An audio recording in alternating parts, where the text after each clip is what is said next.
So hello everyone, welcome back to my channel. इस particular lecture में आज हम बात करेंगे how to learn trigonometric values by the table method. ठीक है, ट्रिग्नोमेट्रिक वैल्यूज़ को हम याद करेंगे बाय ए शॉर्ट ट्रिक, और जो शॉर्ट ट्रिक होगी वो होगी टेबल मेथड। ठीक है, बट उससे पहले एक बार थोड़ा पिछले लेक्चर का हम रिवाइज कर लेते हैं। पिछले लेक्चर में हमने ट्रिग्नोमेट्रिक रेशियो के बारे में बात करी थी, जो कि 6 होती हैं: sine, cos, tan, cosec, sec and cot. ठीक है, उनके बारे में बात करी थी, उनके बेस पे कुछ क्वेश्चन भी किए थे। बट आज हम देखेंगे कि ट्रिग्नोमेट्रिक वैल्यूज़ क्या होती है और उनको कैसे लर्न कर सकते हैं बाय दिस शॉर्ट ट्रिक। ठीक है, पहले देख लेते हैं हमारे पास जो साइन थीटा 6 ट्रिग्नोमेट्रिक वैल्यू थी: sine theta, cos theta, tan theta, cosec theta, sec theta and cot theta.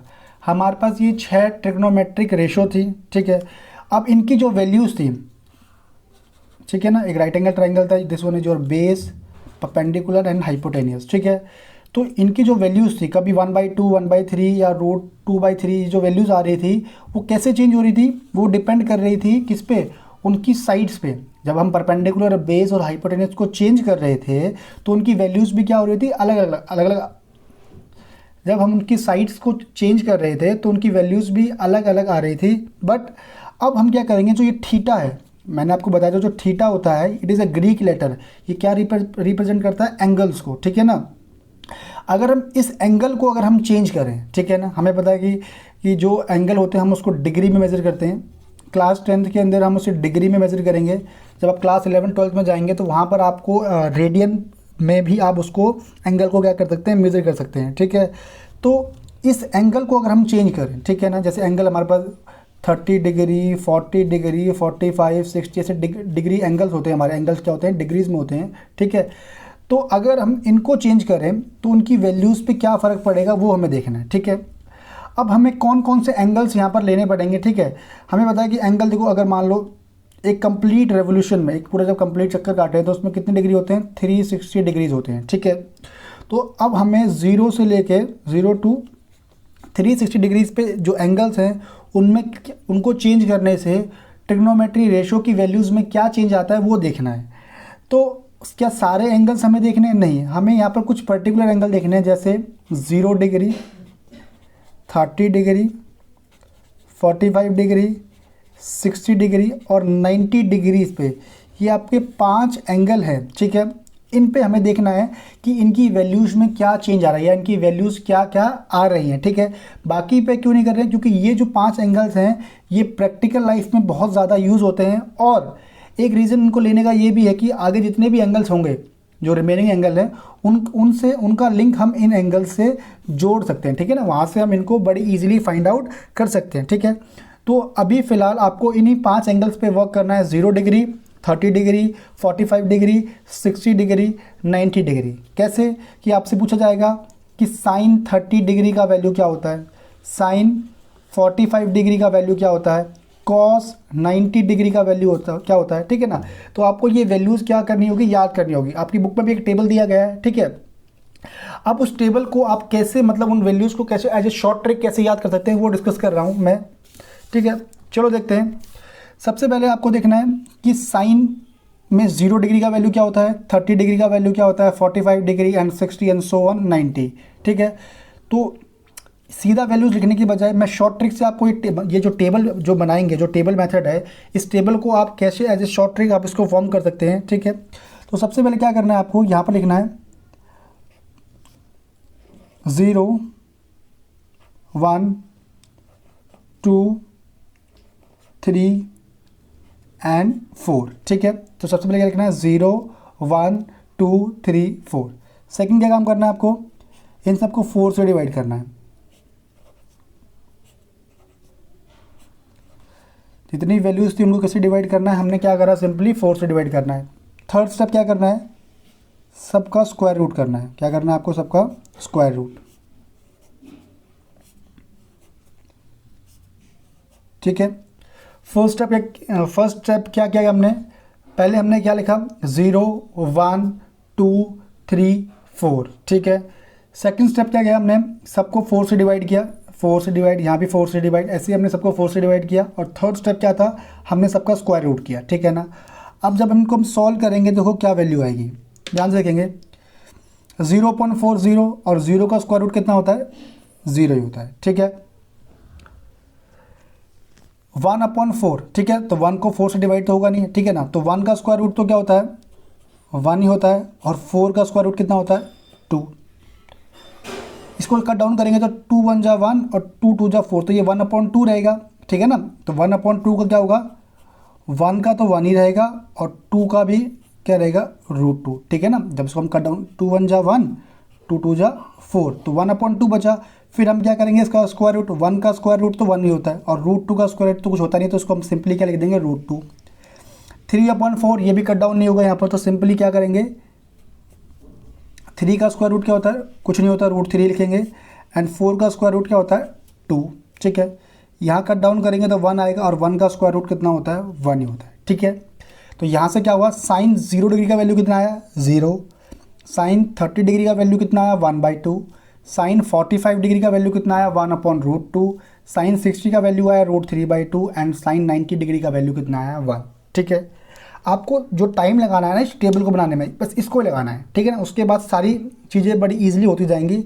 Sign को आपको ये मेनली आपको ये चीज़ याद रखनी है। फिर उसके बाद क्या करना है आपको, देखो कॉस के में क्या करना है आपको, जो 1 है उसको यहाँ लिखना है आपको, √3/2 को आपको यहाँ लिखना है, 1/√2 को यहाँ लिखना है, 1/2 को यहाँ लिखना है एंड सिंपली 0 को यहाँ लिखना है।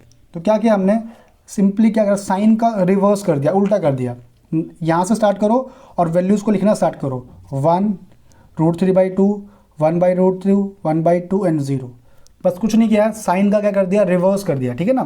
जो 90 का वैल्यू था वो 0 का बन गया, जो 60 का वैल्यू था वो 30 का बन गया, जो 45 था वो तो 45 ही रहा, 30 का बन गया 60 एंड 0 का बन गया 90, ठीक है ना। तो कॉस का बड़ी इजीली याद हो गया। अगर आपको साइन का आपने बना लिया तो कॉस का सिंपली क्या करना है, आपको यहाँ से चलना है, सीखना है। यहाँ से जितनी वैल्यू है वो यहाँ से स्टार्टिंग से आप लिखते रहो, ठीक है। कॉस 0 का वैल्यू होता है 1, कॉस 30 का वैल्यू होता है √3/2, कॉस 45 का वैल्यू 1/√2, कॉस 60 का वैल्यू 1/2 एंड कॉस 90 डिग्री का वैल्यू कितना आया हमारा यहाँ से, 0, ठीक है। अब देखोगे कॉस 45 डिग्री और साइन 45 डिग्री क्या होता है, बिल्कुल सेम टू सेम, 1/√2 और 1/√2, ठीक है। अब बारी आती है tan a कैसे करें, ठीक है। तो हमें ध्यान रखना है, जो साइन अपॉन कॉस इन दोनों को डिवाइड करेंगे तो हमेशा tan आता है, ठीक है। tan a का रूल भी होता है कि जब साइन a और कॉस a को डिवाइड करेंगे तो हमेशा क्या आता है, tan a। तो डिवाइड करो 0/1 तो कितना आएगा, 0, ठीक है ना। 0/1 कितना आएगा, 0। 1/2 को जब इसे डिवाइड करेंगे तो फॉर एग्जाम्पल आप मान लो यहाँ पर डिवाइड का साइन है, ठीक है ना। तो 2 से क्या होगा, 2 कैंसिल, ऊपर कितना बचा है 1 और नीचे है √3, ठीक है ना। 1/2 को जब आप डिवाइड करोगे √3/2 से तो 2 से 2 कैंसिल हो जाएगा, ऊपर बचा है 1 और यहाँ पर बचा है √3, तो 1/√3। यहाँ डिवाइड करोगे तो √2 से √2 कैंसिल होगा और 1/1 तो कितना होता है, 1। यहाँ पर 2 से 2 कैंसिल हुआ, ऊपर बचा है √3, नीचे बचा है 1, तो यहाँ पर बचा है ओनली √3/1, तो 1 को लिखना ज़रूरी नहीं है। सो 1/0, ठीक है। यहाँ पर देखेंगे आप 0/1 था तो कितना आया, 0 आया था। बट यहाँ 1/0 को आप 0 मत कर देना, कभी भी 0 से किसी भी नंबर को डिवाइड पॉसिबल ही नहीं है, ठीक है। नहीं, ऐसा नहीं है पॉसिबल नहीं है, पर जिस लेवल पे आप अभी हैं वहाँ पर 0 से डिवाइड क्या डिविजिबल क्या नहीं होता, पॉसिबल नहीं होता। तो हम यहाँ इसको लिखेंगे नॉट डिफाइंड, क्या लिखेंगे, नॉट डिफाइंड, ठीक है।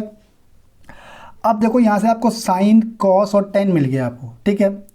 अब यहाँ से देखो कॉसेक का अलग ट्रिक है, ठीक है ना, सेक का अलग ट्रिक है, कॉट का अलग ट्रिक है, वो ट्रिक से भी आप इसको कर सकते हैं। बट अगर मैं यहाँ पर एक ट्रिक और बता दूँ आपको याद करने के लिए कि यहाँ पर आपको फिर आपको 0 लिखना है, फिर 2 लिखना है, 3 लिखना है, ठीक है। फिर ये शॉर्ट ट्रिक थोड़ी रहेगी, मतलब आपको इतनी चीज़ें याद करनी पड़ जाएँ, ठीक है ना। तो यहाँ से क्या करना है आपको पता है 6 ट्रिग्नोमेट्रिक रेशियो होती हैं, उसमें जो 3 होती हैं और जो बची हुई 3 है वो तीनों क्या होती हैं, उसका बिल्कुल ही क्या होती है, रेसिप्रोकल, मतलब उसका ही बिल्कुल क्या होती है, उल्टा होती है। जैसे साइन किसका रिवर्स होता है, कॉसेक का, ठीक है ना। साइन और कॉसेक रिवर्स होते हैं, कॉस और सेक रिवर्स होते हैं, और tan और क्या रिवर्स होते हैं, कॉट रिवर्स होते हैं, मतलब साइन, ठीक है ना। तो कॉसेक की वैल्यू क्या होगी, ये 0 है तो 0 का उल्टा क्या होगा, जीरो ही तो होगा, देखो जीरो है तो उसके नीचे मैं अगर 1 लगा दूँ तो क्या बन जाएगा 0/1। जब इसका मैं उल्टा करूँगा तो कितना आएगा 1/0, और 1/0 को मैंने अभी भी लिखा क्या होता है, नॉट डिफाइंड। क्या लिखा मैंने अभी, नॉट डिफाइंड। ध्यान से समझो एक बार, ये जीरो है, इसके नीचे हम 1 लगा सकते हैं तो कितना बनेगा, ये 0/1, ठीक है। जब इसको उल्टा करेंगे तो उल्टा करने का मतलब क्या हुआ 1/0, और 0 से डिवाइड कभी पॉसिबल होते ही नहीं, तो यहाँ क्या लिखेंगे उसकी जगह नॉट डिफाइंड। ये 1/2 है तो इसको हम क्या लिख सकते हैं 2/1, तो 2/1 का मतलब तो 2 ही हुआ सिंपली। ये 1/√2 है तो इसका उल्टा कितना हुआ √2/1, तो नीचे 1 होता है उसको हम जनरली लिखते नहीं है तो √2 ही लिखेंगे। √3/2 तो इसको हम क्या लिख सकते हैं 2/√3, एंड ये 1 है तो 1/1, तो 1/1 का उल्टा कितना होगा 1 ही होगा, ठीक है ना। तो सिंपली क्या करा है, साइन हमेशा कॉसेक का क्या होता है रेसिप्रोकल, साइन और कॉसेक क्या होता है एक दूसरे के अपोजिट होते हैं, तो उनकी वैल्यूज़ भी क्या होती है एक दूसरे के अपोजिट। कैसे, ये 0/1 है तो उसको हमने क्या लिखा 1/0, और 1/0 तो हमेशा कितने, देखो यहाँ पर 1/0 आया था ना आपका 1/0, तो उसको हमने क्या लिखा था नॉट डिफाइंड। ये चीज़ आपको ध्यान रखनी है। सेक किसका उल्टा होता है आपको पता है, कॉस का उल्टा होता है, तो 1/1 तो इसका उल्टा तो 1 ही रहेगा ना। √3/2 तो इसको लिख देंगे हम 2/√3, 1/√2 का लिख सकते हैं हम √2/1, तो 1 को नीचे मेंशन नहीं करते हैं, 1/2 का 2। और अब यहाँ ध्यान से देखो ये 0 है तो इसके नीचे 1 लगाऊंगा तो 0 कितना बन जाएगा 1, और 1/0 कितना होता है, ये भी कितना हो जाएगा आपका नॉट डिफाइंड। तो नॉट डिफाइंड को मैं लिख रहा हूँ n.d, ठीक है, शॉर्टकट में लिख दे रहा हूँ। आपको ये बात समझ में आ रही है, 0 नहीं है तो नीचे मैं इसके 1 लगा दूँ कोई फ़र्क नहीं पड़ता, और जब इसका उल्टा करूँगा तो 1/0, अगर नीचे कभी भी 0 आ गया तो उसको हमेशा क्या लिखते हैं नॉट डिफाइंड। कॉट किसका उल्टा होता है 10 का, तो 0/1 तो 1/0, तो ये भी कितना आया नॉट डिफाइंड। 1/√3 का रेसिप्रोकल हुआ √3, 1 का रेसिप्रोकल तो 1 ही होता है, √3/1 है तो इसका रेसिप्रोकल होगा 1/√3, और हमेशा ध्यान रखना नॉट डिफाइंड का रेसिप्रोकल हमेशा कितना होता है 0। नॉट डिफाइंड का रेसिप्रोकल कितना होता है 0। कैसे, नॉट डिफाइंड का मतलब क्या था कि नीचे 0 था, तो अब क्या होगा 0 चला जाएगा ऊपर और 1 चला जाएगा नीचे, तो 0/1 तो समथिंग क्या होगा 0 ही होगा ना, ठीक है। अब देखो यहाँ से एक चीज़ ध्यान रखनी है, ये एक शॉर्ट ट्रिक है इस टेबल को फॉर्म करने की, ठीक है, बट इसको शॉर्ट ट्रिक ही रहने देना, इसका नाम ही क्या है शॉर्ट ट्रिक। शॉर्ट ट्रिक का मतलब ये आपको जो हेल्प करेगी एज ए शॉर्ट टर्म, कुछ छोटे समय के लिए आपको हेल्प करेगी। आप बिल्कुल ही इस पर रिलाय डिपेंडेंट नहीं हो सकते कि नहीं अब हमें टेबल बनाना आ गया, अब हमें इस वैल्यूज़ को याद करने की नीड नहीं है। अगर आप ऐसा करोगे तो आपको ये फ़ायदे की जगह नुकसान ही देगी। क्यों, क्योंकि ये जो टेबल है इसको भी तो बनाने में आपको कुछ ना कुछ समय लग रहा है, 1 मिनट 2 मिनट, जैसे जैसे आप इस पर काम करते रहेंगे इस टेबल के यूज टू हो जाएंगे, ठीक है।